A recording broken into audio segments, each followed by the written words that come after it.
Where did you have your first kiss? In the living room with my entire family on New Year's Eve. Yep. I think it was in the bathroom. I mean, advantage, we're both women, so. Yeah, that's right. So, like, we can just go in the bathroom, like, a little peck, and then that's it. We were, like in the basement. I don't remember what else we had, like, been doing that day, but it was already, like, later in the night. And so we were, like, chilling or whatever, and, like I think we were like watching something, so like the lights were off. Like I remember like the lights were off, and he had like string light, not string lights, but like Christmas lights. And so like I like visibly remember that because we were like laying down together like on his couch. Mine was inside of a fitting room. I was 16, he was 16, and we both had braces. It was our first time meeting in person.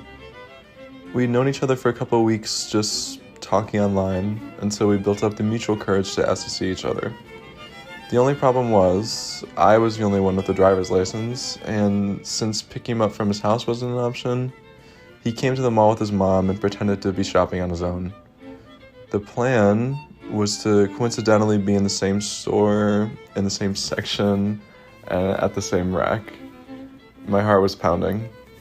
I'd never done anything like this before, especially romantically. The physical, in-person, was a bridge I had yet to cross. Waiting there, I kept running through scenarios in my mind. Would it just be really awkward?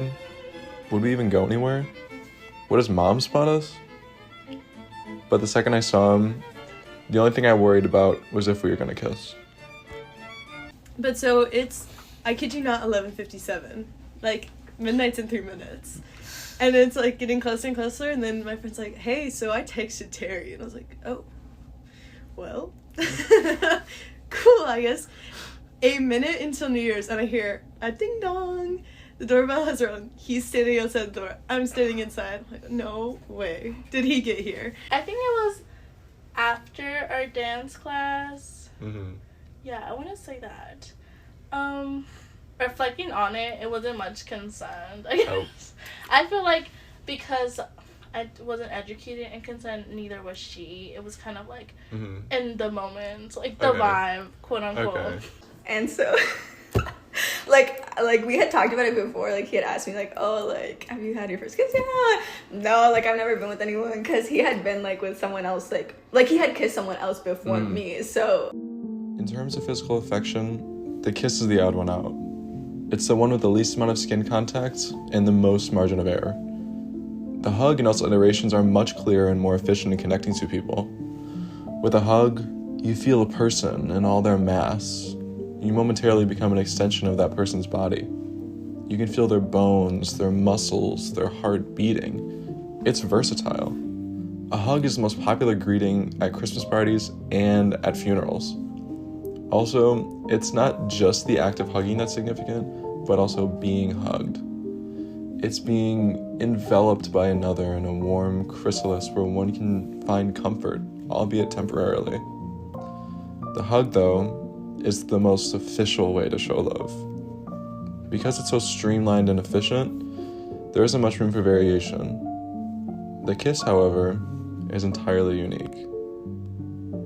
And so we're in my living room. It's my 3 other siblings, 3 of my really good friends, my dad and his girlfriend / my stepmom, and we're counting down, and we're like this close to each other, and we count down 10, 9, 8, the whole deal. And so then it's like, Happy New Year's, and he went in for a hug, but I grabbed his head. He was also 5'4", so he was like inches shorter than me. I'm 5'8", and so he was inches shorter than me. So I grabbed his head and I pulled it and I leaned down, and he's going for a hug. So his arms are like wrapping around my back, and I'm grabbing his head, and I leaned down and I kissed him for like maybe a millisecond. Like it was just like a little peck. I think in terms of enjoyment, I don't know, it was just more awkwardness than enjoyment, to be honest. And so like he knew it was my first time. And so we were like laying on this couch together, and and he literally like I didn't even know it was happening until like it happened, and I like didn't register it, so I kind of just didn't do anything. And he like pulled away. He was like, "What happened?" I was like, I just started laughing because I didn't know what to do.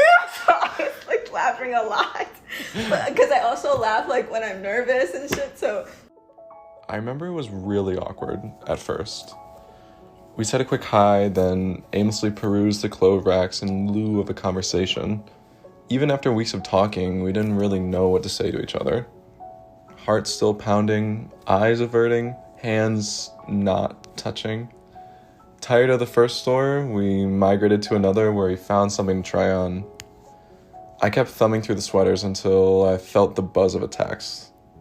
"Come meet me," it said. I'm in number 5. Hands shaking a little now, I tiptoed through the busy fitting section to the door marked number 5 and walked in. The room itself was tiny, about 4 feet wide with completely white floor-to-ceiling walls, which made the space feel astonishingly private. He was sitting on a small stool in the corner. I sat down on the ground near the door. We both stayed still, experiencing the same tension before until he told me I could sit on the stool instead. He got up. I got up. I sat on the stool and he sat on my lap. Now holding him from behind, we relished in the only moment to ourselves that day. I could sense his heart, as I'm sure he could mine, going the fastest I'd ever felt. I looked up, he felt me move, we met eyes, and we kissed. Boom. Like all the scientists at Los Alamos seeing a millisecond blast brighter than 1,000 suns. After the thunder ceases and the smoke falls, silence. A deafening, victorious silence. but I don't know, it's like crazy because it's like growing up in like real time. Like maybe that sounds kind of corny, but it's like, oh, like, you know, like this actually happened. But A kiss unlocks. Where a hug translates, a kiss invents a new language. Every individual fold, every crease, every texture between two lips can never be replicated. A momentary connection strong enough to split an atom. When our eyes open again, we're different people. We now see each other not as someone, but that person.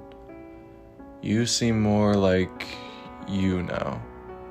We're open, painfully, embarrassingly so, but we're open. There is a distinct spatial memory that gives the first kiss credence as one of the life events.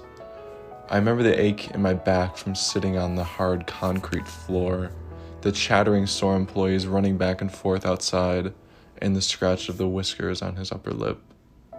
Everyone knows exactly where they were and how they felt. It's the sign that you can be loved, that you can receive affection. The first kiss, the kiss of life, even reaches those sinking further and further into the vast desert of themselves. Struggling up a sand dune, they can see the explosions in the distance. Turn your head, close your eyes, let go.